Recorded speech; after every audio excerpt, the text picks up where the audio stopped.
Another edition of Ask Ron. This is number 44. Moving right along here. First question comes to us from Albertos. It says, Ron, do you think forearms are mainly genetics like calves? Mine have always been weak. They did not improve much over the years no matter what I did for them. My arms are okay for body, forearms not so. I see guys with huge forearms like De La Rosa and Rolly. They don't do much for theirs.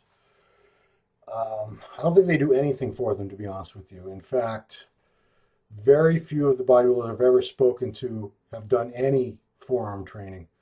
The only people I know who have done a good amount of direct forearm training are typically guys with skinny forearms who are hoping to alleviate that situation.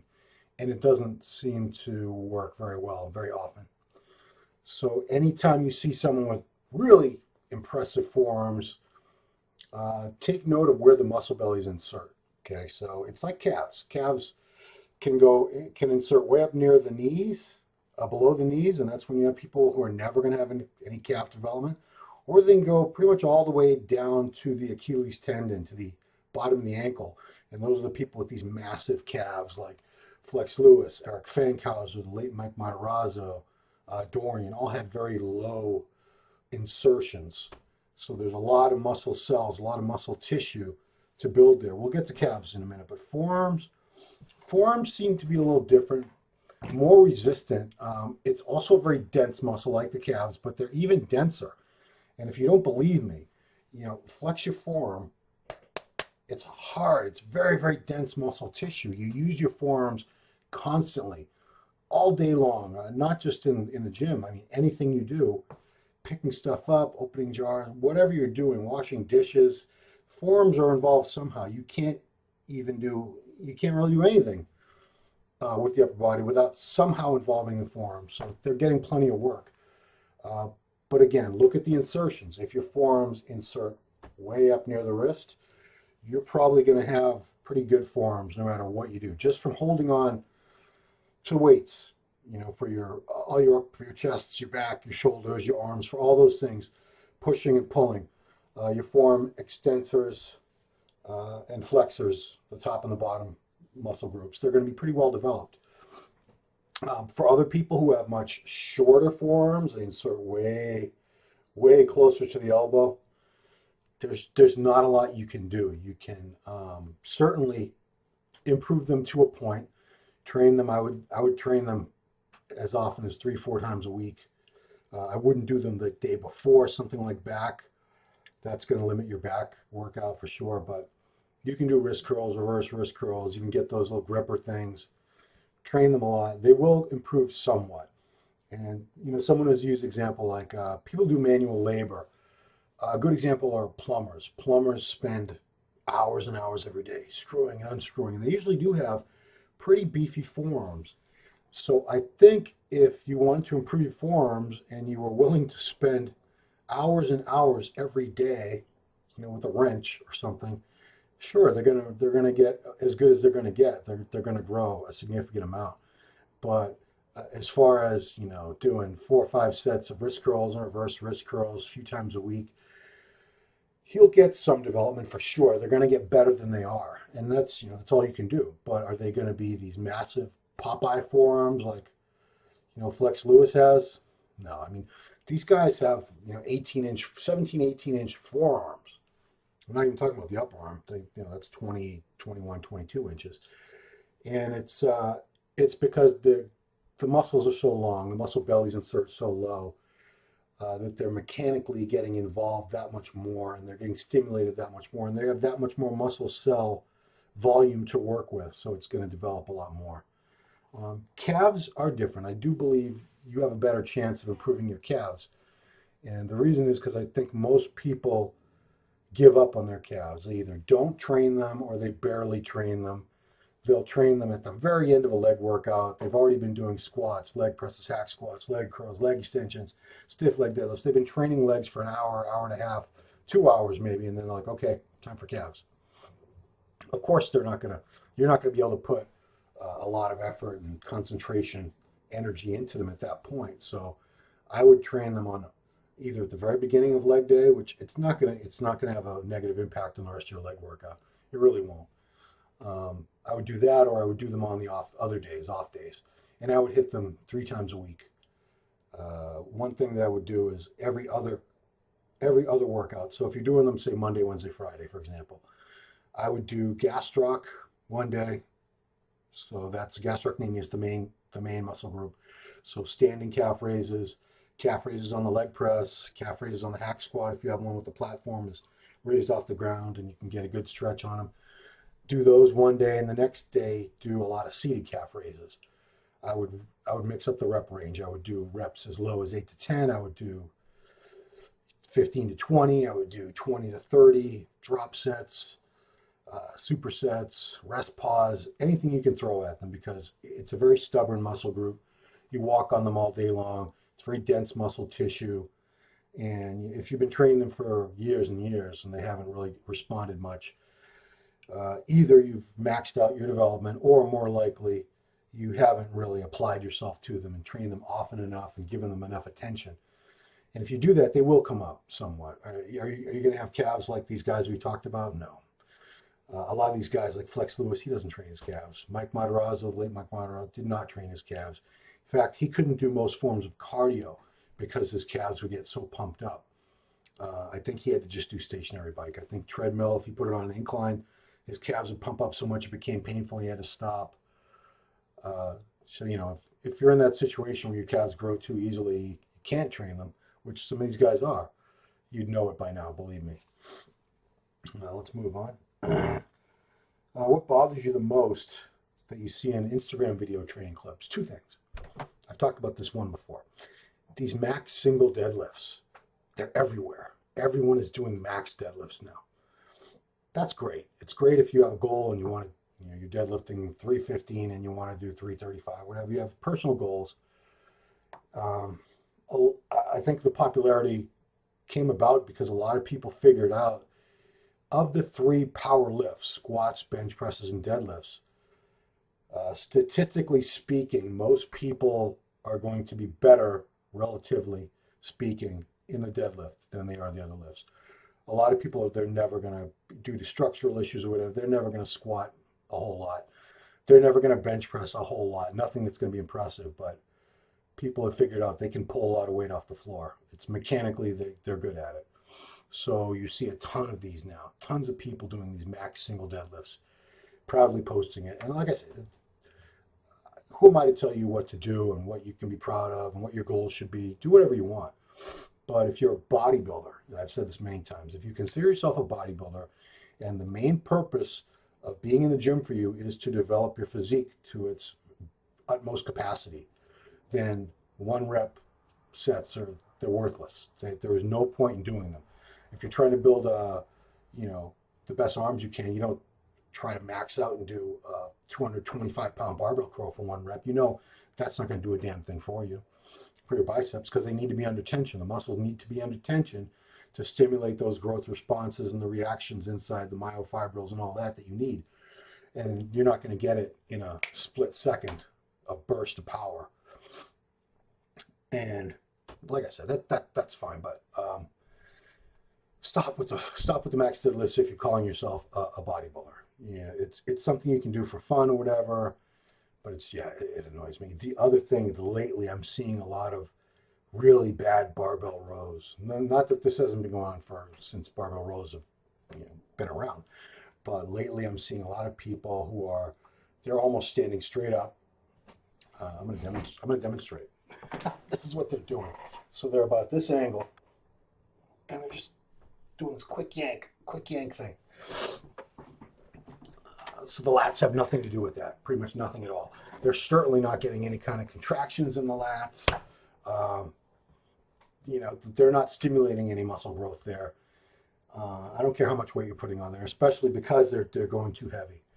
And I'm even seeing women doing it now, where they're proudly posting their, as soon as I can look at the captions, and if it's a woman, it's like a 120-pound woman, and she's saying a new PR on barbell rows today. I know 99 chances out of 100 the form is going to be absolute shit, and unfortunately I'm always right. Their form just sucks ass. If you want to do a barbell row, it's called a bent barbell row for a reason. You're supposed to be bent over, supposed to be pulling the bar in, getting a range of motion, getting your elbows way back, contracting the lats fully, either an underhand or an overhand grip. These little, you can see the motion they're doing. The bar's moving. It's moving about this much, and it's so ballistic. There's no tension on the lats, which, like I said, do whatever you want. It's your life. It's your body. It's your time in the gym. It's your cell phone. It's your Instagram account. Do what you want. But if you turn around and there's no back thickness, you have no thickness to your back, and then we see that your form, you're proudly showing these horrible, shitty sets of barbell rows where there's no tension on the muscle, there's no range of motion, there's no contractions.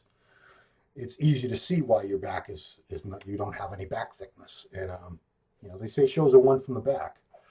It's not always true, but it's rare to see really great backs because you can't get a great back. You need some genetic component for sure, but you also need time under tension. You need good contractions. It takes a good amount of volume. You need to hit the back from a lot of different angles. You need both heavy weights and moderate weights. You need a whole range of things to make a really great back. And if you're focusing most of your training time and attention on very heavy weights and ballistic form and a very truncated, limited range of motion, you're not going to have much of a back. So you'll turn around. You look good from the front, like a lot of guys do.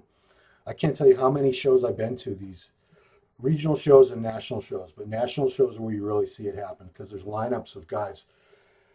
Let's say there's 30 light heavies, 30 heavies or something like that. From the front, almost all of them look really good. And you're like, oh my God, how are the judges going to pick these guys apart and give them fair placings? And then they turn around and you go, okay, now I see it. Condition shows a lot more from the back. A lot of guys will have real smooth hams and glutes, smooth lower backs, where others will be in condition. And the development of the back, there's such a wide range. A lot of guys will have just very little thickness. You'll see most guys have good width, and that's mostly structural thing. And you get that from all kinds of pull downs and chin ups and machine rows. But you're not going to get that real true thickness without good form with a proper rep range on things like deadlifts, barbell rows, T-bar rows, dumbbell rows, hammer strength rows. But again, it has to be in the right rep range. You can't be doing 1 rep, 2 reps. You need to keep the lats under tension and get a series of good contractions, 8 to 12, 12 to 15 even sometimes. But 1 rep, no, it's not going to cut it. So yeah, that's my training stuff. This is one I just got on Messenger. This is a parenting question, sort of. Hey Ron, got to ask you as a dad, I noticed your son had ink work done. I too have a couple of small tattoos. My son just turned 16 and has been bugging me to take him to get one done. Did you make your son wait until a certain age? I don't know what it is, but I still think of him as this young kid, and him getting one might not be the right time just yet. But he's determined, and it's not a big one he's looking at getting. I guess I just don't like the idea of him growing into a young man just yet. Still wish all my kids can be little again for a few more years. Yeah, I know that feeling. They do grow up. You turn around and all of a sudden they have a beard and their voices change and they're driving and this and that. I didn't make my son wait. He never asked me to take him any younger. The legal age here, which I think it's most places, is 18. I didn't make him wait because he never asked me to get it done and give him parental permission any sooner, which I guess I could have done. But had he done that, I wouldn't have. I would have said, you got to wait till you're 18. I don't think anyone under 18 should be getting tattoos. That's my personal belief. I still think even 18 is pretty young to be getting something that's permanent. But then again, anybody who gets tattoos, unless you're already an elderly person, someone's going to say, well, what do you think that's going to look like when you're 80? Or what do you think, how do you think you're going to like that when you're an old man or an old woman? Who knows? I think if you're old, you're not going to be looking that great anyway. So it doesn't matter if you have tattoos or not. It might look silly, but at that point, are you going to care? Probably not. But he was 18. His whole plan was when he turned 18, he was going to get it. And it's pretty, I don't want to say generic, but let's just say it's something that's, it's a big piece, color, traditional Japanese. So it's never going to go out of style, and it's not like it's some girl's name or something that he's going to regret getting. It's not some silly character like Mr. Hanky from South Park or you know, it's nothing ridiculous that I think he's going to regret later. It looks good. You know, it's actually better piece. That one piece he already has is better than anything I've had. And I didn't start getting mine till I was 30. I was 32. I was already 32 years old when I got my first one. So everything I've gotten has been since that age. So I was a little late to the game, late to the party, but it's fine. You know, for many years I didn't want any, never thought I was going to get any. You know, my attitude changed over the years. Last question is also another parenting related question. It's about my son. Your son likes training nowadays? Because a couple of years ago, I thought you said he wasn't going to like training in the future. Yeah, he hated training for a long time. I started bringing him to the gym when he was probably 13, putting him through very, very basic full body workouts, just like a set for each thing on machines or light dumbbells. Very, very basic workouts, and he hated it. He absolutely hated it. Nothing was happening. He wasn't seeing any results. He wasn't really going. I shouldn't say he wasn't going through puberty because he's half Cuban. He started puberty probably when he was 11 or 12, but still, he was not really into full blown puberty for a while. So for a couple of years, nothing at all was happening. He did not like going to the gym. I was basically dragging him, just like I used to make him go to martial arts until he got his black belt. And I always told him, once you get your black belt, it's up to you whether you want to keep up with it, continue doing it or not. And he chose not to. But the training, I made him keep doing it because I knew it was going to be like, you know, money in the bank. Eventually, it was going to bear fruit, and it did eventually. You know, he's like me. He's naturally not a big person. He's about 100, a little over 130 now, like 132, 133. And it's going to take him a while to put on weight, just like it took me. And his metabolism it's finally just starting to slow down a little bit now. He's 18. He'll be 19 at the end of September. And, you know, that's about when I was able to finally start putting on weight. And, you know, by the time I was 21, I was pretty chunky, but I was able to get to like 225, 230 naturally, natural for life still at that point. Just pounding the food, lifting like a maniac. He's not like me in the sense that he doesn't love training. He likes the results. He definitely likes the results. He wants to be bigger. Doesn't want to be as big as a bodybuilder. And you know what? Good. Because as I've told him, forget about the drugs for a minute, just the eating alone, it's so much work. You're basically a slave to the eating. And I wouldn't wish that on him. I don't want him to, you know, live his whole life worrying about, oh shit, I got to eat in an hour, or what am I got to bring this many meals with me, or what are they going to have for food there? Because I need to eat, I need my protein.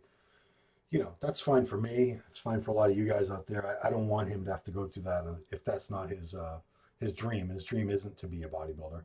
He'd be very, very happy with like a drug-free men's physique type of body, and he's well on his way to that. But does he love the training? No, he doesn't love the training like I did. Like I still train him. Nobody trained me. Nobody had to train me.